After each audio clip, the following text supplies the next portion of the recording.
Nada disso teria acontecido se não fosse o desejo inquietante de sair urgentemente da nossa cidade natal e conhecer novos lugares.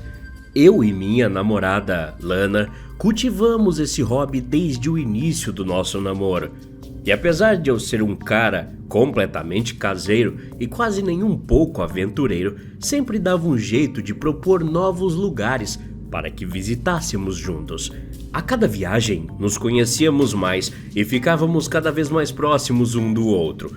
Isso é uma coisa que recomendo a todos os casais ou até mesmo amigos, porque aquela pessoa que você acredita conhecer pode se transformar da água para o vinho em questão de algumas semanas ao seu lado.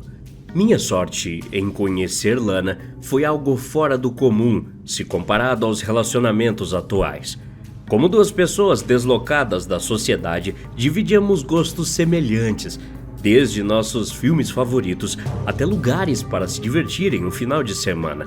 Mesmo sendo caseiros, gostávamos de respirar novos ares a cada 2 ou 3 meses.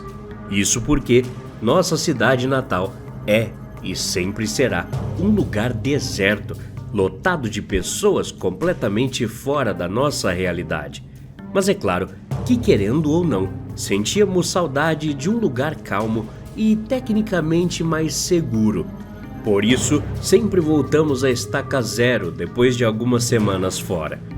Naquela época, já haviam se passado 2 meses desde a nossa última viagem e eu já estava com abstinência de pegar estrada. Sendo assim, pensando em unir o útil ao agradável, decidi em segredo escolher uma cidade próxima de onde estávamos e surpreender Lana com uma viagem de última hora. Passei horas procurando um apartamento simples, mas que fosse confortável para que ficássemos durante 2 semanas. E foi no Airbnb que encontrei o lugar perfeito. Vi várias fotos do apartamento e o escolhi por 2 motivos. Primeiro, porque tinha uma sacada maravilhosa, e esse era um dos pontos principais que eu prestava atenção quando queria agradar Lana. E segundo, que a descrição contava com um escritório para serviço, algo que era um divisor de águas para mim. Como você pode imaginar, se existisse um espaço do tamanho de um banheiro que tivesse internet boa e uma cadeira de escritório confortável, eu estaria topando tudo. Não foi à toa que desconsiderei o comentário negativo que vi em meio a vários outros elogiando o lugar. Depois de ter planejado todo o itinerário da viagem, dei a notícia a Lana quando ela menos esperava, e como imaginado, ela se animou com a ideia. Em questão de 2 dias arrumamos nossas malas e pegamos a estrada, nos divertindo como de costume por todo o percurso. Assim que chegamos no endereço informado pela anfitriã, notamos que o lugar enorme que eu tinha visto nas fotos era na verdade um sobrado que dividia terreno com outra casa nos fundos. Lana ficou incomodada quando percebeu esse detalhe, mas brincou com a situação. Tocamos a campainha e esperamos uns bons 20 minutos até enfim sermos atendidos. Nesse meio tempo, notei o quanto Lana ficava cada vez mais indignada com o lugar que eu tinha escolhido. Como um bom namorado, desviei sua atenção, comentando sobre os bares de rock que poderíamos encontrar ali por perto. E quando menos esperávamos, fomos surpreendidos pela anfitriã, que nos recepcionou abrindo o portão. Logo de cara, ela nos entregou um molho de chaves da casa e continuou sua apresentação mostrando o sobrado por dentro, que na verdade quase não tinha semelhança com as fotos publicadas na divulgação do lugar. Em seguida, explicou que a cidade onde estávamos era muito calma anos atrás, mas com a chegada das universidades na cidade e região, o fluxo de pessoas havia aumentado. E vendo uma oportunidade de fazer dinheiro, sua família teve a grande ideia de construir o sobrado em frente à casa antiga, fazendo disso sua principal fonte de renda. Depois de escutarmos a história que durou muito mais tempo, sendo contada por uma senhora de cara fechada, enfim, ficamos a sós. Assim que a anfitriã saiu, Lana debochou do lugar e eu não a culpo por isso. De fato, era um tanto quanto estranho. O suposto escritório divulgado nas fotos era completamente diferente pessoalmente. Parecia mais como um espaço para lan house, ou literalmente um escritório de contabilidade.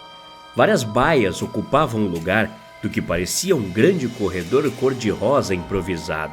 Na foto que eu tinha visto anteriormente, o fotógrafo havia omitido a existência dessas baias estranhas. E de tudo, a única coisa mostrada ao pé da letra nas fotos do site era a sacada do lugar, que ficava em uma esquina muito bem localizada. A vista privilegiada foi a única característica que me animou continuar ali. Então, desfizemos nossas malas e decidimos aproveitar a vista sem igual do pôr do sol deitados na sacada. Como de costume, decidimos descansar no primeiro dia de nossa viagem e durante a noite, ainda conhecendo o espaço, percebemos outras coisas diferentes.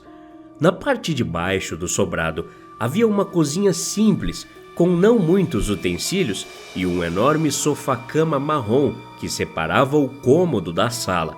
O móvel em questão era teoricamente bem cuidado, se não fosse as várias maquiagens espalhadas pelo assento. Logo de cara, pressupomos que aquilo pertencia às filhas citadas pela anfitriã.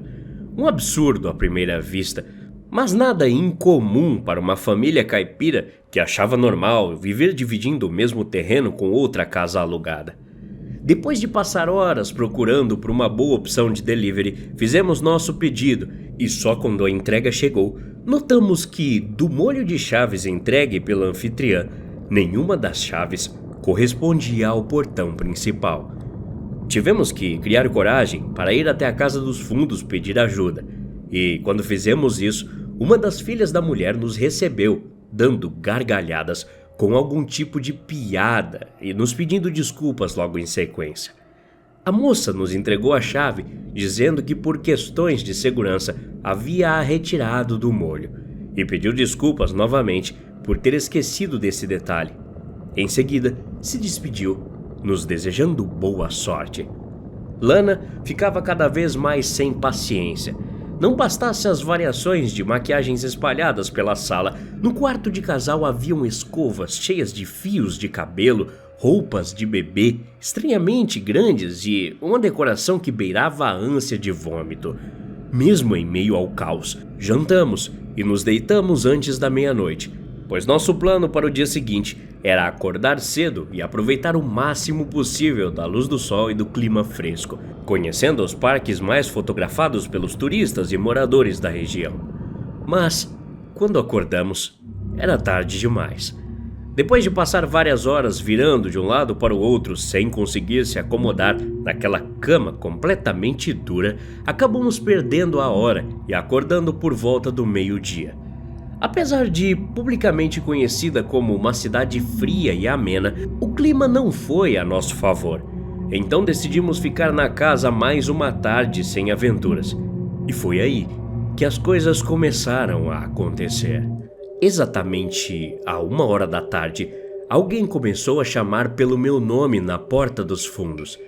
Desesperado e sem entender, desci as escadas e dei de cara com o que parecia outra filha da anfitriã. Ela tinha um sorriso carismático estampado no rosto e pedia desculpas pelo transtorno, mas que precisava pegar uma de suas maquiagens que havia deixado no sofá. Sem questionar e ainda zonzo de sono, deixei que a mulher entrasse e levasse o que era seu. Então ela saiu. Horas se passaram e, vendo a ociosidade, Lana e eu decidimos assistir um filme aleatório na TV. Nesse meio tempo, começamos a notar a movimentação estranha na casa dos fundos. A família que morava ali aparentava ser muito feliz ou mentalmente perturbada. Isso porque gargalhavam com muita frequência, chegando ao ponto de incomodar nossa atenção ao filme que estava passando. As mulheres falavam alto e riam como se não houvesse amanhã.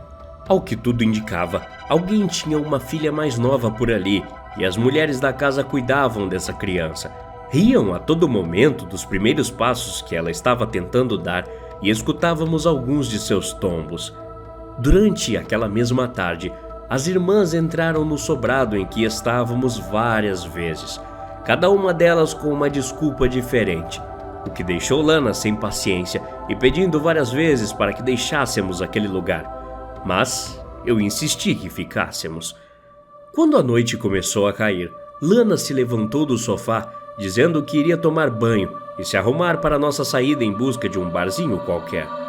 Ela subiu as escadas em direção à suíte do quarto, segurando uma toalha a passos lentos e delicados, e eu continuei esticado no sofá, dizendo que iria logo em seguida.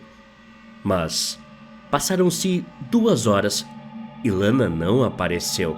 Não ouvi nenhum som depois de sua subida para o banho, e só então notei que ela havia esquecido o celular no braço do sofá.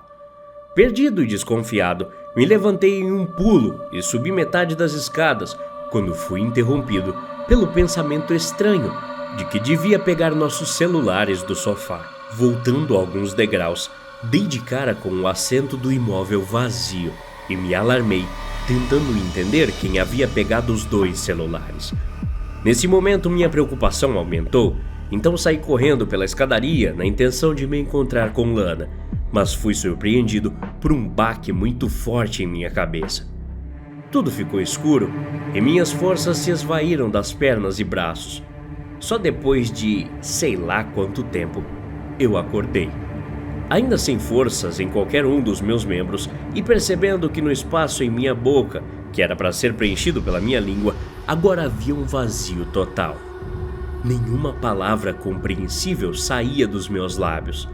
E quando olhei para o lado, vi a anfitriã e suas filhas dando gargalhadas altas que antes não faziam sentido, mas que agora sim.